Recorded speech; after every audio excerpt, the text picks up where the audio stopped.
Maybe you saw the news item some time back about a Canadian farmer who sold his Stradivarius violin for, I think it was in the neighborhood of $60,000.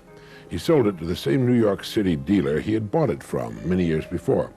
The dealer paid him more for it than he had paid, and that's because, of course, the violin had appreciated in value over the years and because of the shrinking buying power of the dollar. But the farmer sold his precious violin by the world's most famous violin craftsman because, as he put it, I'm getting old and I have no children to leave it to.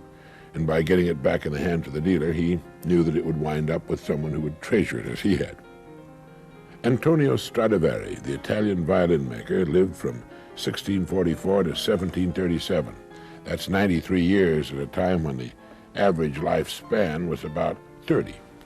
He worked alone, although later in his life his sons helped him. No committee advised him. No one made decisions for him. His tools were primitive, but that was not important. He put himself into his work. All the world's tools couldn't make up for that.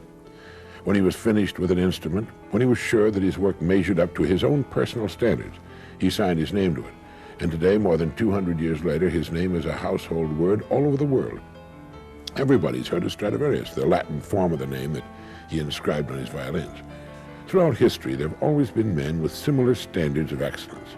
Authors such as William Shakespeare, artists like Leonardo da Vinci, craftsmen like furniture maker Thomas Chippendale and silversmith Paul Revere. Everything they did was done well, not because it had to be, but because they wanted it to be.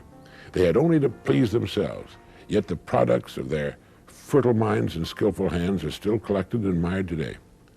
What is it that causes one person to take pride in what he does, while others give little or no thought to the quality of their work at all, do you know? Of course, when we talk about Stradivari or Da Vinci, we're talking about great geniuses, towering talents who found their media and became great in them. There have been many other fine violin makers and artists who took just as much pride and care in their work, but lacked the same quality of talent. There are even today many thousands of craftsmen who will not turn out shoddy work and who are proud to sign their names to their creations. They're in the minority, perhaps. They've always been in the minority.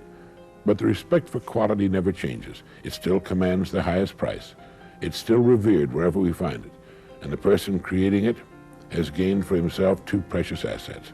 First, he's built the kind of security that lasts a lifetime. He need never worry about his income. And second, his work is a source of satisfaction and joy to him. He derives deep satisfaction from being an uncommon person. And now a moment for this message.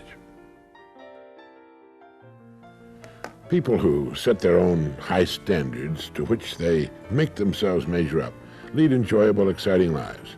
Each task they begin is a fascinating contest to achieve their own standards of excellence. Thank you.